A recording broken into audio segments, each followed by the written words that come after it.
Imagine hitting a massive milestone. Like you just cleared $50,000 training AI models this year. Right. That sounds like a great year. You're celebrating right up until tax season hits, and then you realize you owe the IRS $15,000 that you already spent. Oh, wow. Yeah, that is a brutal realization. It really is. And for thousands of independent AI data trainers, that nightmare scenario is, well, it's shockingly common.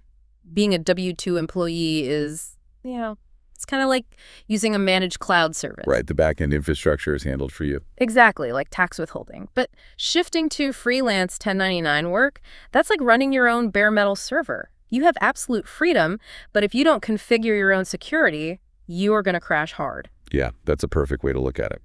So today we're doing a deep dive into tax guides and legal frameworks for remote AI workers just to help you configure that backend and protect your income. And, the context driving this whole situation is fascinating. We're seeing this massive, unprecedented surge in remote AI labeling and evaluation jobs. Oh, absolutely. It's everywhere. Right. And tech companies are classifying these roles almost exclusively as independent contractors.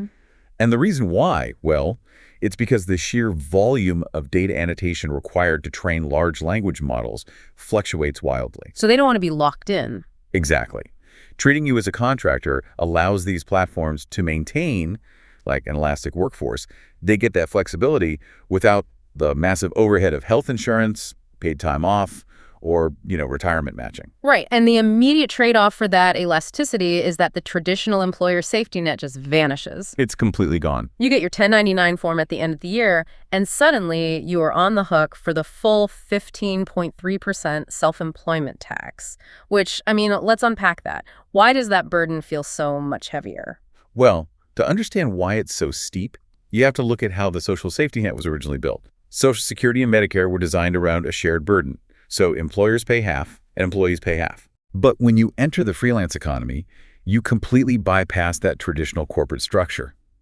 The government still needs those programs funded, though. Right. So since you are technically both the employer and the employee now, the IRS shifts that entire 15.3% burden directly onto your shoulders. Okay, but let's push back on the logistics of that for a second. The tax rate itself is one thing, but it's the fact that nobody is taking it out of my weekly payout that really traps people, right? Oh, definitely. Because I'm suddenly holding all this cash that isn't actually mine. So what does this all mean for day-to-day finances?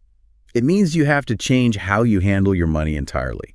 Because, the U.S. operates on a pay-as-you-go system. If you expect to owe over $1,000, you have to make quarterly estimated payments. Which is what, 4 times a year? Right, typically in April, June, September, and January. Yeah. You can't just hoard the cash in a high-yield savings account until April. Wait, really? Why not? Because if you try to collect interest on it all year, the IRS will actually hit you with costly underpayment penalties. Yeah. You essentially held on to their money. Wait, the IRS expects me to accurately guess my tax liability 4 times a year? For an AI worker whose hours and projects fluctuate wildly depending on platform demand, that seems completely unreasonable. It is tough. What happens if I guess wrong and underpay? It is a major pain point for sure, but this is where you have to utilize what are called safe harbor rules. Okay, what are those? Basically, if you pay in at least 100% of the tax shown on your previous year's return, or 90% of your current year's tax, you generally avoid the penalty, even if your income spiked unexpectedly. Ah, okay. But, it requires active, continuous tracking of your cash flow. So you're basically bleeding cash to the IRS every quarter now. How do you stop the bleeding? Deduction. Right. Here's where it gets really interesting. You have to start acting like the business you technically are, using deductions to shrink the target on your back. And I'm not just talking about the simplified $5 per square foot home office write-off. No. Definitely not, because AI training often demands significant computing power. Your hardware is a mass asset. Right. If you are buying, say, high-end GPUs or specialized software to run local models for testing, you can often deduct the depreciation of that equipment, plus a percentage of your upgraded internet costs. And that's the critical piece here, right? Deductions aren't free money. No. Not ever. You are just legally shrinking the pool of taxable income. If I spend $2,000 on a new AI rig, the government doesn't hand me $2,000 back. It just means I don't pay taxes on that specific $2,000 of my income. Precisely. You only save a percentage based on your marginal tax bracket. But the most crucial beginner tip, the real survival mechanic here, is documentation. Got to keep those receipts. Exactly. Without meticulous records of those GPU purchases or internet upgrades, those deductions evaporate under audit scrutiny. A really good rule of thumb is to automatically sweep 25 to 30% of your gross payouts into a separate tax account the exact moment it hits your bank. Out of sight, out of mind. Exactly. So, to sum it up, freelance income operates in a completely different reality than traditional W-2 employment.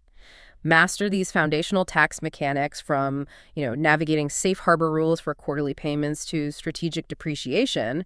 It's the only way to avoid a painful surprise when tax season arrives. And, if we zoom out for a second, there's a larger existential question hanging over all of this. Yeah. We are currently seeing major lawsuits challenging whether gig workers, including AI data trainers, should actually be reclassified as W-2 employees. Wow. Which really makes you wonder, will this entire freelance tax structure for AI workers even exist in a few years? Or are we on the brink of a massive industry shift that rewrites the rules all over again? It's definitely a space to watch. It is, but until that code gets rewritten, make sure you understand the backend you're running on today.